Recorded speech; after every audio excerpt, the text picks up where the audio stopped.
ჩვენ ვქნით, რა თქმა უნდა, იწვევს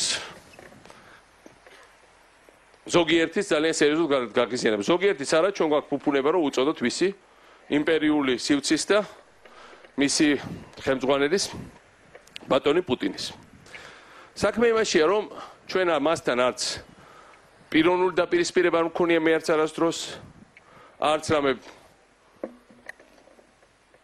პიროვნული შეუთავსებლობა, არც მით უმეტეს შელაპარაკება არ მომსვლია ყოველ შემთხვევაში ჩემი მხრიდან. მაგრამ ჩვენი მთავარი ოცნებები დაეტაკა ერთმანეთს. მისი მთავარი ოცნება იყო თავიდანვე ამ კაცმა თქვა ეს პატიოსნად საბჭოთა კავშირის აღდგენა. გაერთიანება იმ სივრცის, რასაც ერქვა საბჭოთა კავშირი. ამ სივრცის მარგალიტი, ამ სივრცის გვირგვინი ყოველთვის იყო საქართველო. ჩვენი ოცნება იყო ჩვენი ერთიანი საქართველოს შექმნა, რომელიც ორიენტირებული ხდება დემოკრატიულ თავისუფლების ღირებულებაზე, აღშენებლობაზე, ადამიანის განთავისუფლებაზე, განათლებულობაზე, სოფლიოში წამყვან როლზე. ერთ სიტყვით, მასაც უნდოდა თავისი, რაც მას წარმოიგია თავის სამშობლოს აღდგენა და ჩვენც გსურდა ჩვენი სამშობლოს აღდგენა. ოღონდ ჩვენ სხვადასხვა სამშობლო გვაქვს. ჩემი სამშობლო არ არის საბჭოთა კავშირი. ვიღაცების სამშობლო შეიძლება უმცირესობის, მათ შორის საქართველოს ჯერ კიდევ არის საბჭოთა კავშირი. მე გავატარეთ ჩემი შეგნებული ცხოვრების დიდი ნაწილი საბჭოთა კავშირის არ იყო ჩემი სამშობლო. მე არ მენატრება საბჭოთა კავშირი, მე არ მიყვარდა საბჭოთა კავშირი და მე ყველაფერს გავაკეთებ, რომ არასდროს აღარ დაბრუნდეს საბჭოთა კავშირი საქართველოში. თავარი ნიუანსი, რაც განგვასხვავებს ჩვენ ოცნებას, მათი ოცნები და ჩემი მეგობრებო, არის ის, რომ მათი ოცნება არის ორიენტირებული წარსულზე, იმის აღორძინებაზე, რაც ვერც კვრეთით ვერ აღდგება და ვერც ვერასოდეს ვერ აღორძინდება და ჩვენი ოცნება არის გათვლილი იმაზე, რაც ჩვენ არასდროს არ ქონია, მაგრამ რაც ძალიან გვინდა რომ გქონდეს 21 საუკუნის ძალიან წარმატებული თავისუფალი დემოკრატიის შექმნაზე. ამიტომ ჩვენ ვართ მორგებული მომავალზე და ისინი არიან ორიენტირებული წარსულზე. მომავალი ყოველთვის დაამარცხებს წარსულს. სიკეთე ყოველთვის დაამარცხებს ბოროტებას და სიკეთე არის მომავლის ხარესი. ესე იგი, სიკეთე არის საქართველოს ხარესი.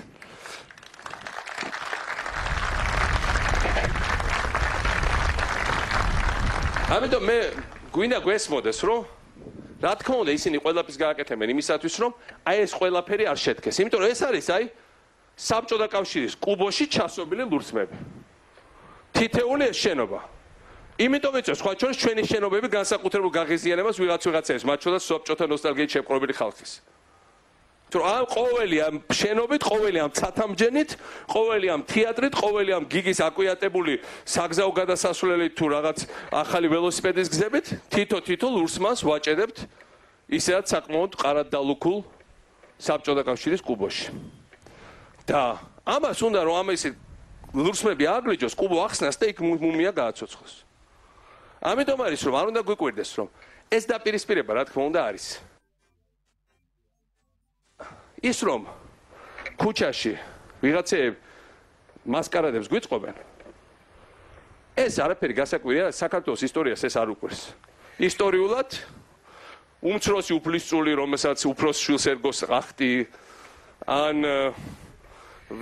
თავარი ვეზირი, რომელიც მეფე არ წყალობდა, ან რომელიღაც ხარის ფეოდალი, რომელსაც თელი საქართველოს ჩაგდება უნდა ხელში. ყოველთვის გარბოდა ან სპარსეთში, ან ურდოში, ან პეტერბურგში, ან სხვა ადგილებში, ოსმალთა იმპერიაში და ყოველთვის ეუბნებოდა მე ვარ ყველაზე მთავარი. ჩემთან დაიჭერეთ საქმე, ჩაგაბარებთ საქართველოს გაკოჭოს. ოღონდ რა თქმა უნდა, ეხა მეფის თანამდებობა ან თავარი ვეზირის მაინც მე მეკუთვნეს. ამაში გასაკვირი არაფერი არ არის. ეს არის აბსოლუტური დეჟავუ ქართველებს. ოღონდ განსხვავება ის არის, რომ თუ მათ შეიძლება ეს გამოსვლოდათ, იმიტომ რომ საქართველო მართლაც იყო დაყოფილი ფეოდალურ სახანოებად, საათაბაგოებად, უბრალოდ ხარეებად, გათიშული, ცალკე სამეგრელო, ცალკე იმერეთი, ცალკე ქართკახეთი, ცალკე ზოგჯერ თბილისი, ცალკე აფხაზეთი. ახლა ჩვენ გვაქვს ქართული სახელმწიფო. ამიტომ ეს ყველაფერი რა თქმა უნდა არის ერთხელ დეჟავუ, მაგრამ ეს არის ზუსტად ის, რა მიზეზითაც საქართველო ადრე ვერ აშენებდა ამ შენობებს, ზუსტად ამ მიზეზითაც საქართველოს ეს ხალხი ვერაფერს ვერ უბრალოდ ამ მიზეზით, რაც მიზეზით ვაშენებთ ახლა ამ შენობებს, ზუსტად ამ მიზეზით ვერაფერს ვერ გვიზამს ყველა ეს ადამიანი. მაგრამ მე თქვენ გეტყვით რისთვის ჭირდებათ მათ ეს მასკარადები? ჭირდებათ იმისათვის, რომ იქნებ ვიღაცა ტელევიზორში რომ დაენახავს, ამაში ფულს იხდიან, გადადოს თავისი ვიზიტი. ვიღაც ინვესტორმა რომელიღაც ესასტუმრო არ ააშენოს. ანუ ვიღაც ტურისტია სავსე აკავრება ტურისტია ბოღმა აღჭებს. ერთ კაცს რომ ამ ტურისტებს ხედავ, იმიტომ რომ მათ მიაჩნია ეს თავისია. რითომ რა ვისი უფლებით ჩამოდიან ესენი ყველანი და არ გადიან FSB-ს მესაზღვრეების კონტროლს თბილისში, ქუთაისში, ბათუმში, აეროპორტებში. აქ ხო საბჭოთა მესაზღვრეები უნდა იდგნენ.